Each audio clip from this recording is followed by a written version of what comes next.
Hi friends, David here from Learn Stage Lighting. Have you ever walked into a venue or maybe had a singer, a producer, whoever your client may be, walk in and say, "What in the atmosphere is going on?" That's what we're going to cover today.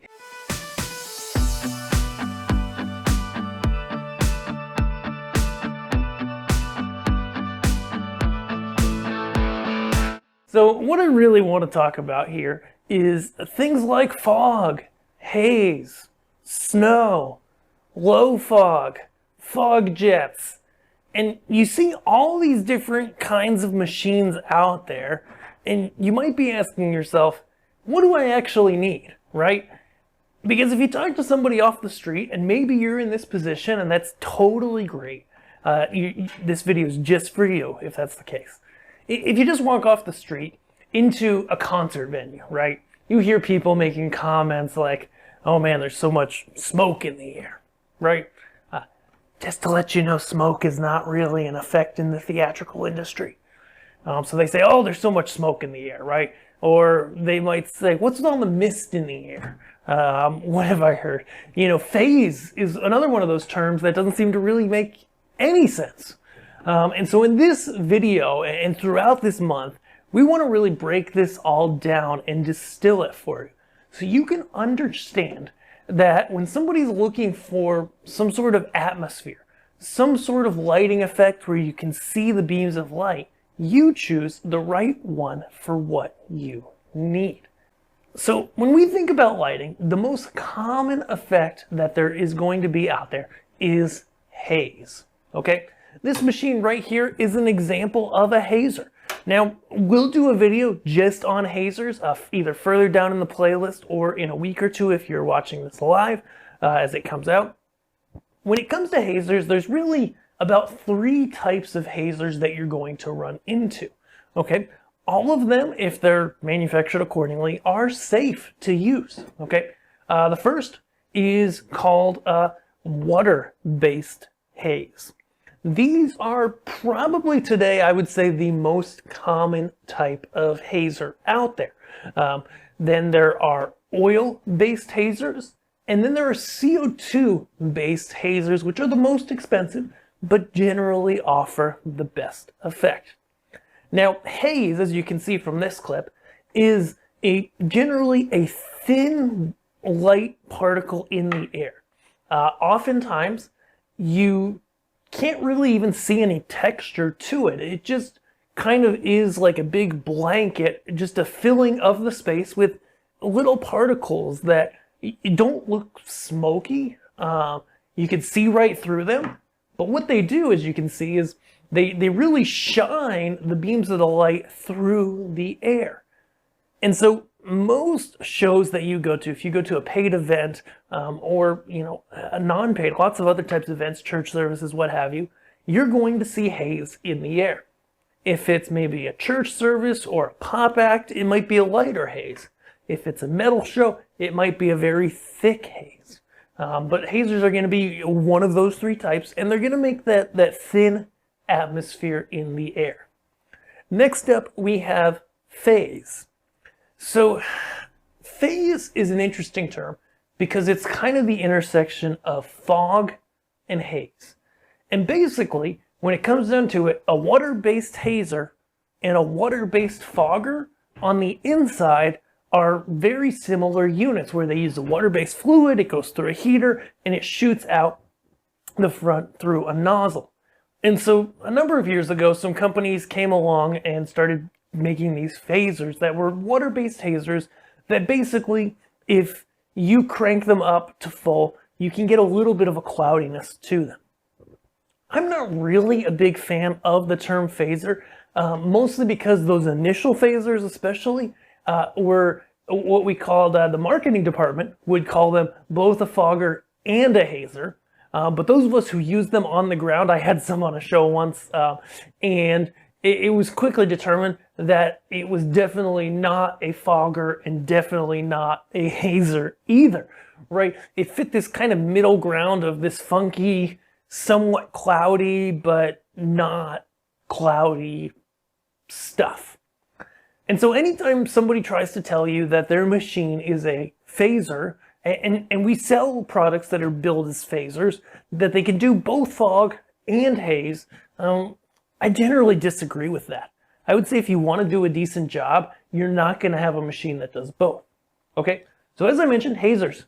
Most shows have them that are, a live show with atmosphere. Haze is kind of, the one where you see just a little bit of beams in the air, right? Next, we've got foggers, okay? There are different types of foggers, but fog is generally a burst of atmosphere that looks cloudy. So it's not really like real fog, out in the real world, outdoors, which kind of hangs there. It can be, and there are low foggers, but a standard fogger is going to give you, as you can probably see in this video here, a burst of a smoky cloud that shows up and dissipates fairly quickly. All right, haze is going to hang around. You generally have it around for most or all of your event. Fog is a burst. It comes out, it shoots into the air, it goes away. How quickly it goes away and how much of a cloud it is depends on both your machine and what type of fluid you use in it. Okay?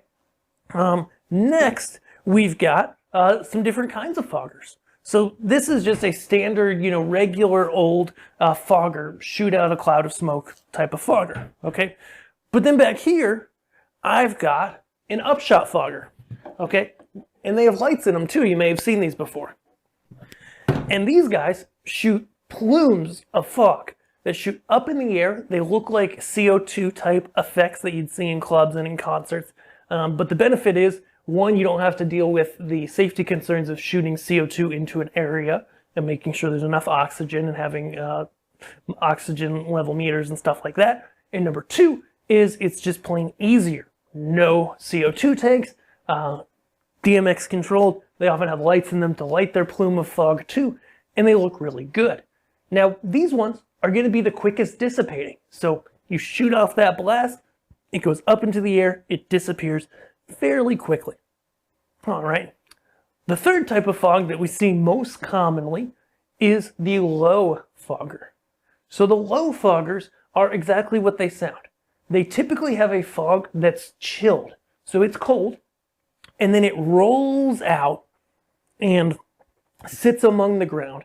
And depending on how nice of a machine you have and what technology it is, it will either dissipate on the ground, it may start to rise and then dissipate, or it might just turn into a big cloud of smoke / fog that you can't actually see through. Okay, and that's not really desired, that third one.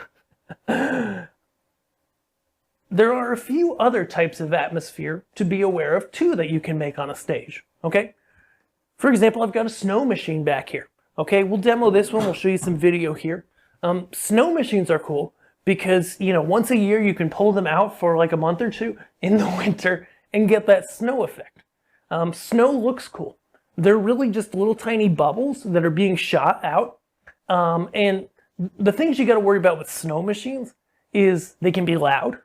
The bubble solution effectively that goes into them, the fluid, when it gets on the floor, it can get slippery, so you need to be careful about that when using them indoors. But other than that, it can be a really great effect, okay? Lastly, when we're talking about getting in the atmosphere, we've got bubble machines and fog bubble machines. Multiple brands make these, and I've got one in here. This is a Froggy's Fobble machine. And these are really cool because they're a bubble maker, but they're big. They're production size, and you can get ones that put fog into the bubbles, which make for a really cool and unique look. They're one of the more underrated effects just because it's so whimsical, but also unexpected, that when a bubble fogger goes off and starts shooting during a song, everybody just cheers up a little because you get these bubbles and they pop and this little wisp of fog comes out and they're just so much fun, okay? But it's not an effect that you can use the whole show.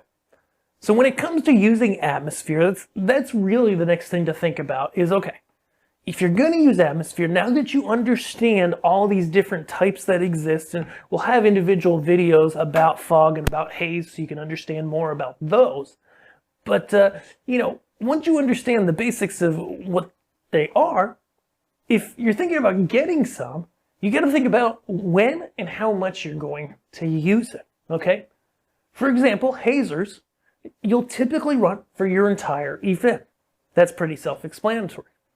Fog, you're only going to run for certain portions of certain songs, maybe some special effects during a play, etc. Okay? Bubble maker or a bubble fogger like this, if you use it more than once in a show, I'd be surprised maybe twice. Of course, if you're doing a rave, you might use it a lot. Okay? Snow, once a year, like I mentioned, Christmas season, you'll use the snow machine. You might use it a lot during a show, but be careful and watch out for those bubbles. And then last, the upshot type foggers are really cool because they dissipate so quick. So in a rock show or some kind of live music, you can use them during, a fair amount of the upbeat songs and get a lot of use out of them during an event. Awesome. Now the last question that we'll get into more in the videos about each type of machine, the fog and haze ones, is the question about fire alarms.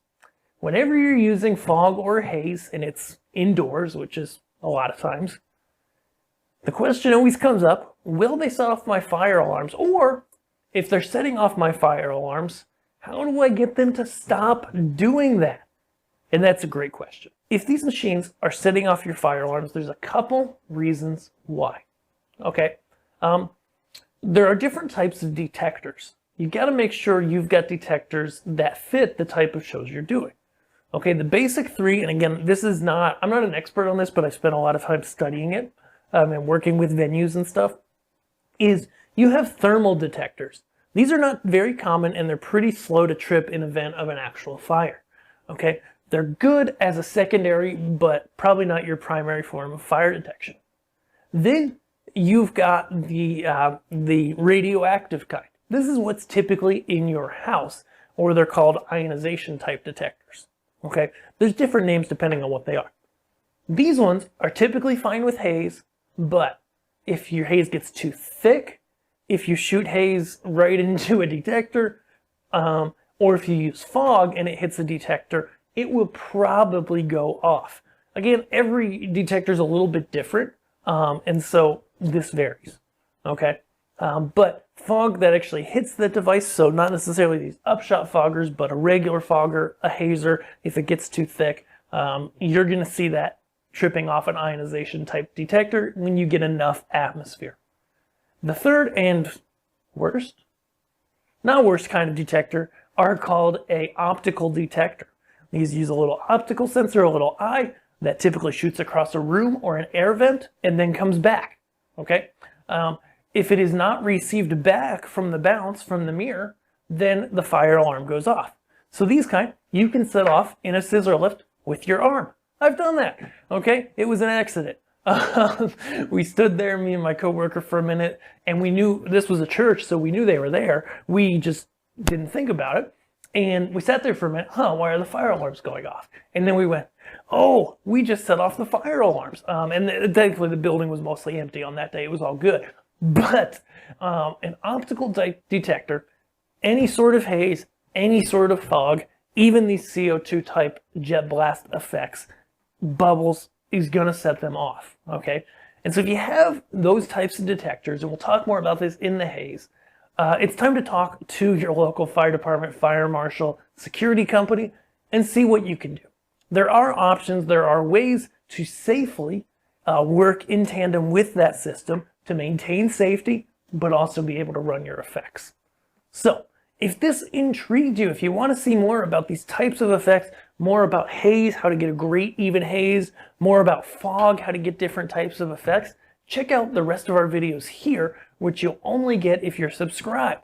Also, check out Learn Stage Lighting gear. If you're looking to buy atmosphere, you're not sure what you need, maybe you need a little help, head over there, fill out our contact, fill out our quote request, and let us know. We would love to quote some machines for you so that we can help you get the effects that you want so that you can make an amazing event. Thank you so much for watching. We'll see you in our next video. Thanks.